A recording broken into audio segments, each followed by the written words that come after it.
aí pessoal, tá começando mais um Estúdio Cultural, lógico, pra gente falar de música, mas dessa vez com um enfoque um pouquinho diferente.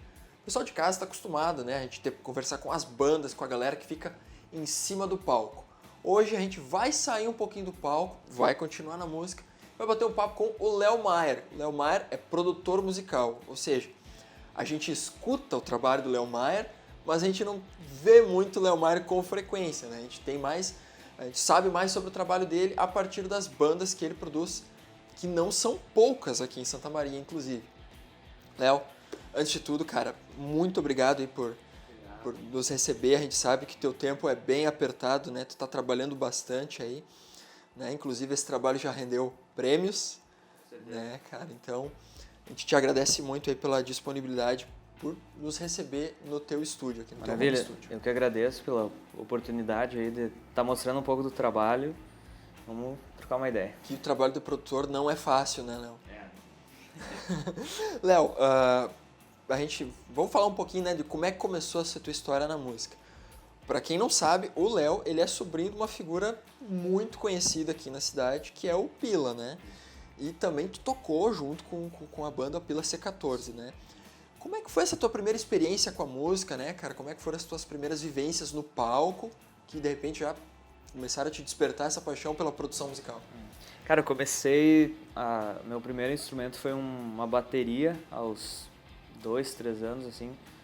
Aquela bateria infantil mesmo, né? Mas ali já começou um interesse, né, pela música. Aos 6 eu ganhei um violão de nylon. E ali eu comecei a estudar bastante. E até que os 10, 11 anos o Pila me deu uma guitarra, né? Foi o terror da família, assim. E aí, de 12 aos 13, eu vim para Santa Maria. Era de Lajeado, é isso? De Tapera. Tapera, exatamente, perdão. E aos 12, 13 anos eu vim para cá para viver um pouco mais da música, porque lá era muito... Lá a música não existia muito rock and roll lá, né? Tinha algumas bandas, tinha alguma coisa, mas aqui a cena estava bem mais forte, né? Tinha mais locais e, enfim. Aí eu vim pra cá com 12, 13 pra vivenciar um pouco isso, pegar algumas aulas, viver, né, um pouco mais da música. E aos 13 eu comecei a tocar com Pila nos bares, isso era 2009. Eu tinha 13 para 14, 2 para 13, não me lembro bem exatamente. Mas aos 13 anos eu comecei a tocar na noite e então estamos aí até agora. Uhum. E como é que era isso, Léo? Tinha 13 anos, né? Em alguns lugares, de repente, tu não poderia nem entrar, né, cara? E tu já tinha que ir lá encarar o palco, plateia. Como é que era essa sensação? A gente tinha uma autorização do meu pai, né? Autorizando o Pila, meu tio. Digamos assim, ele era o teu responsável, meu responsável, naquele momento. Tinha um termo de responsabilidade, né? Quarto lance da posse. Tinha um termo de responsabilidade, né? E então eu tinha que apresentar isso nos bares, porque 13 anos tu não pode frequentar a maioria dos locais de espetáculo, né? De shows. Mas foi muito legal, assim, porque é bom, eu acho muito bom começar cedo, porque é aquele negócio, tu tem muito tempo, né? Tem muito tempo de se dedicar. Hoje, se eu começasse hoje a tocar, já seria bem mais complicado. Eu quase não tenho tempo de tocar guitarra hoje. E na época eu estudava 6 ou 8 horas por dia. E isso é muito bom. Eu sempre gosto de incentivar as pessoas começar a tocar um instrumento cedo, porque tu tem tempo, tem bastante tempo. E tu acabou de falar, né? Tu dedicava de 6 a 8 horas ao estudo do instrumento, né? Então, provavelmente muito disso se deve ao fator de hoje o Léo Mayer ser uma das referências aqui na cidade em produção musical, né, Léo? Obrigado, cara. Mas pode ser um fator, né? Porque a produção ela vem correndo junto, né? Vem correndo junto com a música. Eu acho que todos os músicos são produtores musicais, né? Todos os músicos produzem suas músicas, né? E isso não deixa de ser um produtor musical, né? Então, o que o produtor faz, né? O produtor, ele ele vai auxiliar a banda, né, cara? O produtor vai dar uma visão de fora, a banda tá vivendo, imagina, pra ti gravar um disco, tu faz aquela rotina de ensaios, o produtor vai conseguir vai vir com aquela ideia de fora, ó, quem sabe a gente troca esse acorde, essa tonalidade não tá boa para teu vocal, o tempo da música tá um pouco rápido, vamos trazer um pouco mais para trás. Enfim, eu costumo dizer que a minha função numa produção é dar essa minha opinião, né? Dar uma orientação, dar uma orientação. Pessoal. Nem sempre o que eu disser a banda tem que aceitar, né? Não, é exatamente isso, são ideias, né? Eu vou passar algumas ideias para a banda, se a banda curtir, gostar, eles compram a ideia, a gente vai sempre trocando essas ideias. Mas é bem legal, cara, porque quando eu vou gravar guitarra, por exemplo, eu me meto na minha banda, no caso, com o Pila, eu me meto em todo mundo, o batera, né, o vocal, o baixo. Mas quando chega a minha hora de gravar, eu sempre gosto de ter alguém junto comigo, que é exatamente a minha função. Só que quando eu tô no meu instrumento, eu gosto de ter um produtor, eu gosto de ter também uma pessoa me auxiliando. E eu chamo a galera da banda, sempre tem alguém comigo quando eu vou gravar o meu instrumento, né? Porque é essencial, cara. E exatamente por isso que eu comecei a trabalhar isso. Eu sentia falta de ter essa opinião, essa segunda opinião, assim, de fora, né?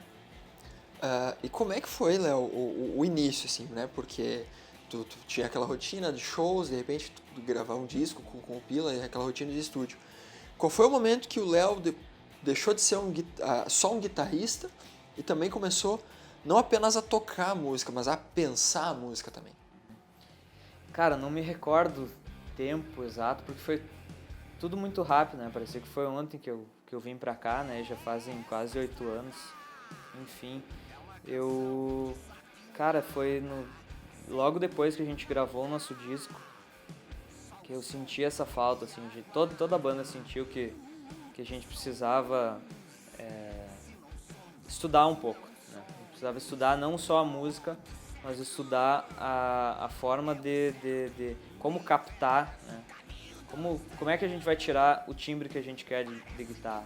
Como é que a gente vai timbrar a bateria para que ela soe grande, para que ela soe definida, para que fique perto do que a gente vê nos discos, né? Isso eu acho que todo músico quer pegar o seu disco e quer ouvir ele da mesma forma que tu ouve uma referência americana, inglesa, enfim. Então, aí eu comecei a estudar, logo depois que a gente gravou o disco, eu comecei a estudar bastante sobre a primeira parte técnica do áudio, como funciona, para depois, eu lembro até que as primeiras bandas que eu gravei, eu produzi elas também, só que eu não sabia ainda o que era, né? Eu produzia, eu dizia, isso, aquilo, claro que com menos, mais na minha, assim, né? Eu dava algumas dicas, mas eu comecei a ver que aquilo ali era produção musical, entendeu? E a partir disso começou a surgir várias bandas e cada vez mais a crescer, porque Santa Maria é uma cidade universitária, tá sempre circulando gente, cada ano muitas bandas surgem, então surgiu assim, de uma necessidade e a gente foi crescendo. É legal a gente ter essa visão, né? Porque às vezes as pessoas acham que gravar um disco é simplesmente tu plugar a guitarra na caixa e começar a tocar, né? Mas a gente vai continuar esse nosso papo, Léo. Depois do intervalo, eu vou pedir vamos ver se é possível a gente fazer um barulhinho aqui agora. Não vamos tentar incomodar muito o pessoal aqui, né? Porque aqui o estúdio do Léo fica na casa do Léo, né? Num prédio aqui no centro da cidade. Então, a gente vai fazer um barulho aqui, de leve, e o Estúdio Cultural vai fazer um intervalo e volta já. Fique esperto.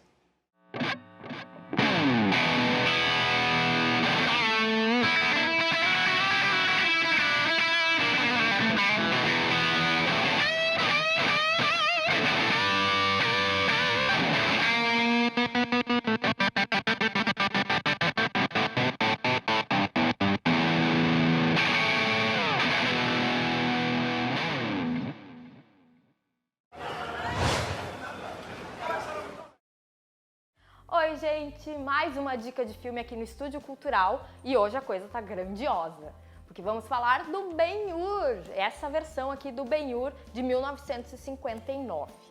Bom, a história do Ben-Hur vem bem antes dessa edição aqui do filme. As primeiras versões do Ben-Hur, com adaptações do Ben-Hur para o cinema, são de 1906 e 1925. Essa versão aqui de 59 tem uma influência muito grande da versão de 1925, em especial na cena da corrida de bigas, que é um clássico. Todo mundo que gosta do filme costuma citar essa como uma das suas cenas preferidas. Na verdade, eu escolhi dar essa dica do Ben-Hur porque de um tempo pra cá, mais precisamente de 2011 pra cá, houve um revival, digamos, um leve revival dos épicos, né? A gente tem exemplos, por exemplo, Pompeia, Deuses do Egito, que foi lançado esse ano também. Só que esses épicos, esses novos épicos, são recheados de computação gráfica.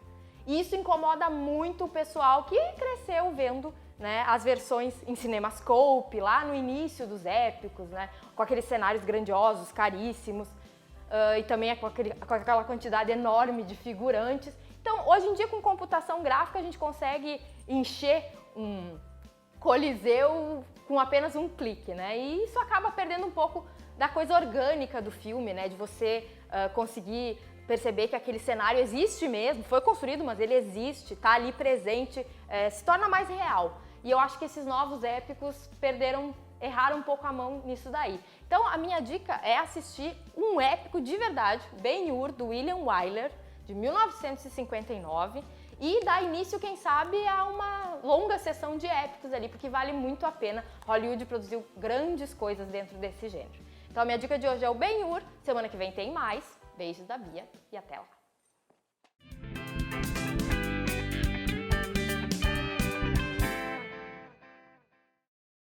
Por meio da educação, milhares de jovens colaboradores e pesquisadores compartilham suas experiências em um ambiente vivo, amparado na liberdade de pensar e criar. A comunidade universitária é um lugar em que o estudante pode desenvolver seu perfil próprio, enriquecendo assim o bem comum. Polo Nacional de Inovação por meio da Nanociência é referência em qualidade de ensino no Rio Grande do Sul. Centro Universitário Franciscano, uma universidade para suas aspirações.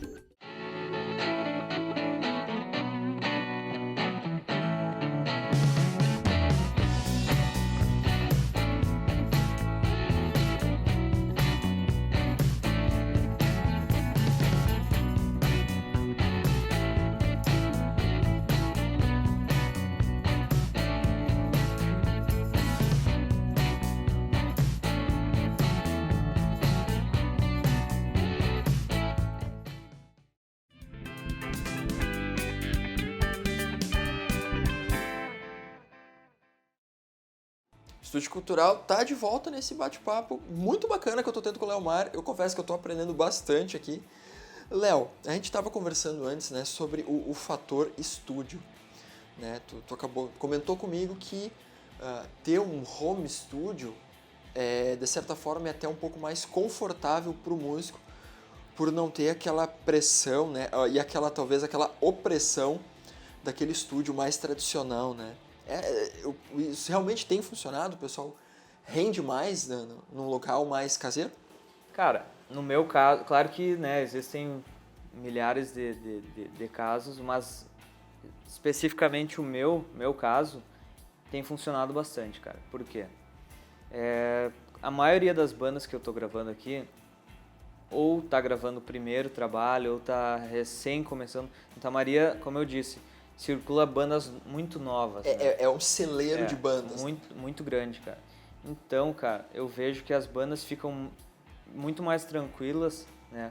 Pelo fato da gente estar num ambiente não tão grande, né? Tão, sabe, aquela coisa do grande estúdio. Porque tu tá aqui, tu tá num home studio, tu tá em casa, entendeu? Tu tá mais tranquilo. Se tu não quiser gravar, isso não é cobrado, entendeu? Eu não trabalho com tempo, não gosto de trabalhar com tempo. Eu trabalho... O tempo que tu diz é, por exemplo, a gente vai ficar tantas horas aqui, exato. então é tanto por hora. Exato. Eu não... reiterando, eu não cobro por tempo, né? O meu pacote é sempre por projeto, né? Porque todos os trabalhos que eu fiz por tempo sempre faltou alguma coisa que chega um momento que a banda ou não tem orçamento ou, enfim, não quer gastar. Então eu decidi não ter essa cobrança, porque deixa o músico muito mais solto, assim, porque é complicado. Tu tá no palco é uma coisa, tu tem a energia da galera, né? O palco e o estúdio são ambientes bem diferentes. E o estúdio, não sendo o home studio, eu mesmo, eu acho muito frio, né? Um ambiente muito frio. Porque tu chega lá, tu tem 1 hora, né? Tu tem tantas horas para te gravar, tá tudo pronto, é aquele monte de botão, né? O músico dá uma travada, né, cara? Mas, obviamente, tem músicos que chegam no estúdio, qualquer local, mas me referindo a bandas mais novas, assim, tem ajudado bastante. Tu comentou, né, Léo, o teu trabalho basicamente é de dar uma orientação, né, é ser o ouvido da banda, assim, né, cara? E, claro, no meio da música, né, o cara que quer ser músico geralmente é porque ele gosta de tocar e ele quer ser reconhecido, quer ficar famoso, né, quer ter o seu trabalho valorizado.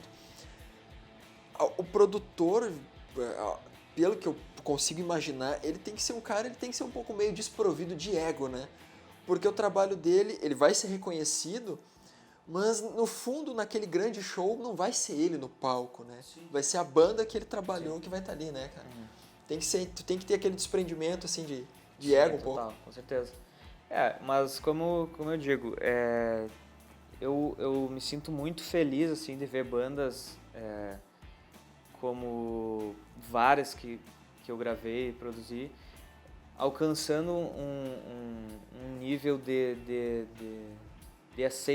aceitamento, assim, do público, porque aí, cara, às vezes eu tô num show da banda, vou prestigiar, e toca aquela música que eu lembro, a gente tava gravando, eu acho muito legal, eu fico realmente muito feliz dessas bandas estarem indo pra frente, né, mas não, de nenhuma forma tenho vontade, assim, era eu que queria estar ali, não. Eu fico muito feliz mesmo, porque... a maioria das bandas também sempre me convidam porque nessa coisa de ser produtor, sempre tem algum particípio meu como músico. Quase todos os discos uma participação especial. Quase todos os discos e singles e músicas que eu gravei, alguma coisa eu sempre coloco. Sabe? Por exemplo, no CD da Guantánamo Groove, tem o primeiro EP, um solo, eu gravei, no segundo também tem alguns solos que... Isso também é muito legal da parte dos músicos, de chegar, Léo, entendeu? Faz um solo. Tu inclusive participou do show sim, do Ocupa, né? Sim, dos 2 shows.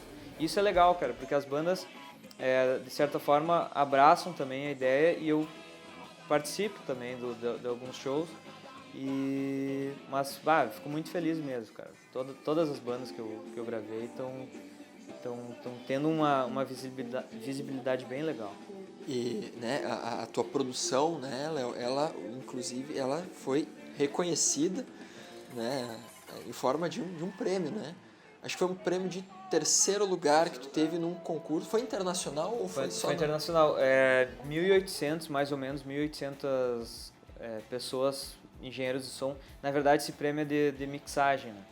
Mixagem que é um dos processos dentro da produção. O que é a mixagem? Mixagem é tu pegar todas as faixas que tu gravou de áudio e misturar, né? Tu vai fazer uma mistura para que todas saiam num volume bom, uma compressão, enfim, equalização, né? O significado da palavra, é misturar, né? Pegar todos os canais, voz, bateria, todos os canais da bateria, guitarras, colocar num software e tu vai nivelar tudo para que tudo apareça, que tudo... Né? Para quem não é muito entendido dos termos, seria mais ou menos tu ajustar o volume dos instrumentos isso, de forma que todos eles consigam ser ouvidos. Mais ou menos isso. E esse prêmio foi de um site americano, que é um site educacional, né, de mixagem, produção, masterização, tudo que envolve a parte da produção. E nesse site são vários engenheiros e produtores premiados com Grammys, sabe? Vários caras que trabalharam com gente muito grande. E eles lançaram um concurso, né? Que era, eles enviavam a música aberta e tu mixava e mandava para eles. E eu acabei ficando em terceiro lugar, né, cara? Todo mundo, assim, todo mundo participou, né? Vários países diferentes. E foi uma baita alegria, assim, porque apesar de eu ter gostado do meu trabalho, eu fiz ele muito rápido, né? Eu peguei o concurso, faltava 1 hora para terminar o prazo, assim. Então, em 1 hora tu fez a mixagem e enviou para eles. Foi menos de 1 hora, na verdade. Eu peguei nessa última hora, até eu pensar, baixar os arquivos e botar a mão na massa, foi menos de 1 hora. E apesar de eu ter gostado, tu sempre... Tu tem aquela desconfiança, assim, sabe? Os caras estão lá em outro mundo, praticamente, né, cara? Um brasileiro não vai... É difícil do brasileiro chegar lá, né? A gente está num país que a arte é muito desvalorizada, né? E o foco não está muito aqui no Brasil, né? Os grandes engenheiros de mixagem estão lá, apesar de ter ótimos, eu digo na questão de foco mesmo, né? Então isso foi uma grande surpresa mesmo, porque foi votação do produtor, que é o Fábio do Ponte, que ele escolheu, achou a minha terceira, né, em terceiro lugar. Isso foi muito legal, cara. E agora a gente para pra imaginar, né? Tu falaste aí que tu ficou sabendo, mais ou menos, faltando 1 hora para encerrar, né, o prazo. Já parou pra imaginar, poxa, e se eu tivesse descoberto esse concurso, né, com 1 semana de antecedência ou de repente com uns 2 dias antes? Eu penso bastante isso, só que daí também eu penso, será que daí, quando vê, sabe? Uhum. A arte, a música, a produção, eu gosto muito desse negócio do momento, né? Eu gosto às vezes do músico deu uma erradinha ali, mas ficou bonito, sabe? Ficou tão orgânico?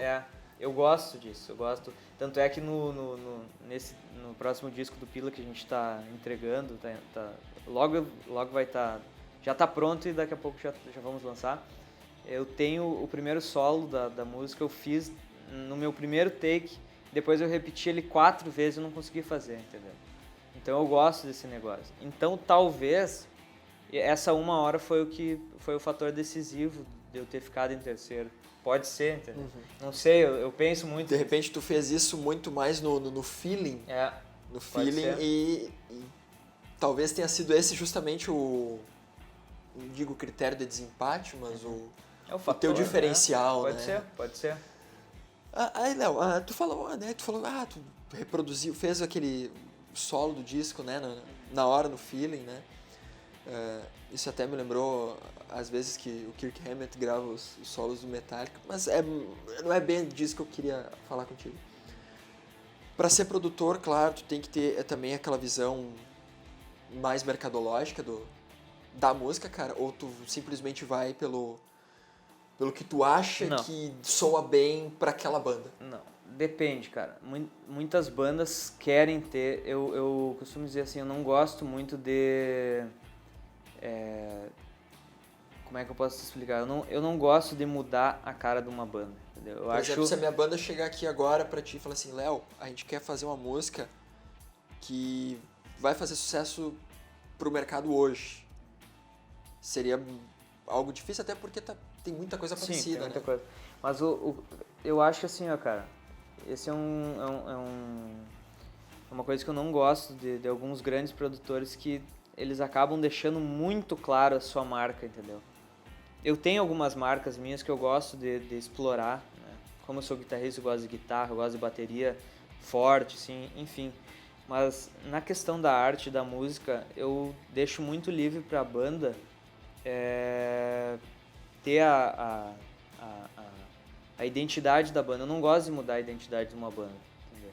Então se tu veio aqui com uma banda que eu vou tentar deixar o melhor possível a tua cara, entendeu?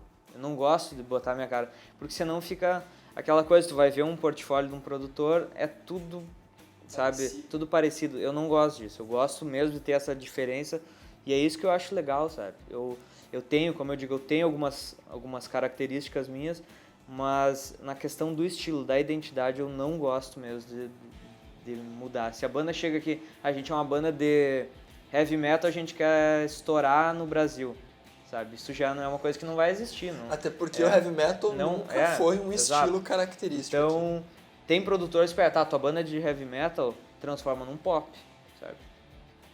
Um pop pro mercado, mas eu não acho isso legal. Não acho... Tá longe. Léo, cara, te agradeço muito por nos receber aqui. Aprendi muito. Eu espero que as pessoas em casa tenham aprendido tanto quanto eu. A gente te deseja, cara, muito sucesso e pelo que a gente pôde conversar aqui, eu acho que é questão de tempo até o Léo virar cada vez uma referência cada vez maior aqui, tanto no estado, enfim, como, por que não, no Brasil. Bom, e assim como em todos os estúdios culturais, eu fico muito triste de ter que acabar o programa, mas a gente tem que obedecer e respeitar o tempo da programação. Eu reforço, como sempre, que se você conhece alguma banda, uma banda bacana, que tem um som interessante, um som autoral, entre em contato com a gente e agora também entre em contato com o Léo Maier. Vamos produzir essa banda, vamos botar essa banda no mundo. Entre em contato com a gente pelo tvunifra@unifra.br. E reforço que tanto esse programa como os outros que a gente já gravou estão disponíveis no YouTube, no canal Unifra Online. Eu vou pedir pro Léo Maier tocar mais um pouco aqui pra gente e o Estúdio Cultural dessa semana fica por aqui. Até a semana que vem.